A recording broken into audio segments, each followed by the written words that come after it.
श्री सन्यासी सदगुरुदेव भगवान वाराणसी समाधि मठ आदेश किया कि बद्रीनारायण चलना है। कोई संतों का उत्सव था वाराणसी के, और अपना तो हृदय में आग लगी हुई थी कि यदि मैं वही हूं तो कैसा हूं, कौन हूं, मुझे ब्रह्मबोध होना चाहिए। नई अवस्था, बस एक ही लगन थी, मुझे ब्रह्मबोध होना चाहिए। गुरुदेव भगवान का आदेश बद्रीनाथ, मुझे पता था कि वहां व्यवहार का उत्सव है, भंडारा और सब जैसा होता है संतों का, ऐसा मन में लगा कि गुरु आज्ञा का उल्लंघन। और ये आग, जो आग थी, उसने हमें आदेश किया बनारस से बाहर नहीं जाना। क्या करें? उस समय तक समाधि मठ में रहते थे, मुमुक्ष भवन के पास है। एकदम अंदर से निश्चय आया, एक बार कूदो। बस एक दो वस्त्र लिए बाहर निकले तो जो गेट द्वारपाल थे, और उनका इस समय आप कहां जा रहे हैं? तो हमने कहा प्रश्न करने की जरूरत नहीं, सदगुरुदेव भगवान पूछे तो कह देना 80 घाट में है। चले गए, क्योंकि पास कुछ ले रहे थे, चेक करने की जरूरत नहीं। आश्रमों में ऐसा होता, और ऐसा होना भी चाहिए कि उनकी सुरक्षा में सहयोग देना चाहिए जो जहां है, क्योंकि उससे भी तो प्रश्न होते हैं। 80 घाट में जब आए तो निश्चय किया, यह हम हृदय की बात करें, आज के बाद कभी अर्थ स्पर्श नहीं करेंगे जब तक ब्रह्मबोध नहीं होगा। आज के बाद किसी के दरवाजे पर भिक्षा के लिए नहीं खड़े होंगे, और किसी को अपना मित्र नहीं बनाएंगे।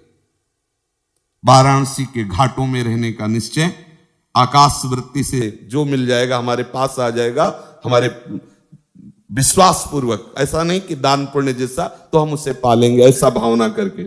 संध्या काल में देखा, दंड लिए हुए गुरुदेव भगवान आए, साष्टांग दंडवत किया। उनका क्या उद्दंडता है? हमारा जो उद्दंडता तो है, पर हम रोने लगे क्योंकि हृदय में पीड़ा थी। हमका महाराज जी, आपको हृदय की बात कहता हूं, जब तक मुझे ब्रह्म बोध नहीं होता मुझे कुछ अच्छा नहीं लगता। मुझे बद्री नारायण जाना और वहां संतों की संगोष्ठी, मुझे बस एक आग लगी हुई, मुझे ब्रह्म बोध। ऐसे होता है ब्रह्म बोध, घाट में पड़े रहने से भिक्षा तो चाहिए ना, वास तो चाहिए ना, ऐसे ऐसे होता है। वो तो गुरु का मतलब माता होती है ना, अत्यंत दुलार। हमका आपके सामने वचन देते हैं, किसी के घर में नहीं जाएंगे, किसी आश्रम में नहीं जाएंगे, किसी छत के नीचे नहीं, यही घाट में रहेंगे, किसी से मांगेंगे नहीं, अर्थ नहीं छुएंगे। कभी आपको कोई ये कहेगा नहीं कि आपका शिष्य ऐसा, कभी आप निश्चिंत रहिए। बोले जो मन आवे सो करिए, चले गए। और काफी दिनों के बाद जब उन्हीं घाटों पे मिले तो ऐसे दंड सहित ऐसे हृदय से लगाया, बस ऐसे मौन रहे, कुछ बोले नहीं, बस ऐसे। अब कभी इतना से तुआ मिल जाता जैसे भिक्षुकों को बांटते, कभी 1-2 पीस बर्फी मिल जाती, गंगा जलपान।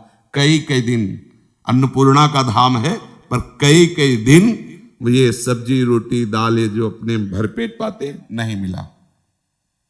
एक दिन विवस्ता हुई, गुरुदेव को वचन दिए थे, इसलिए मांगना का तो भाव ही नहीं था आश्रम में किसी के जाने का। नहीं तो मुमुक्ष भवन में खुला संतों के लिए भंडारा, आप जब जाओ वहां भिक्षा मिलती है।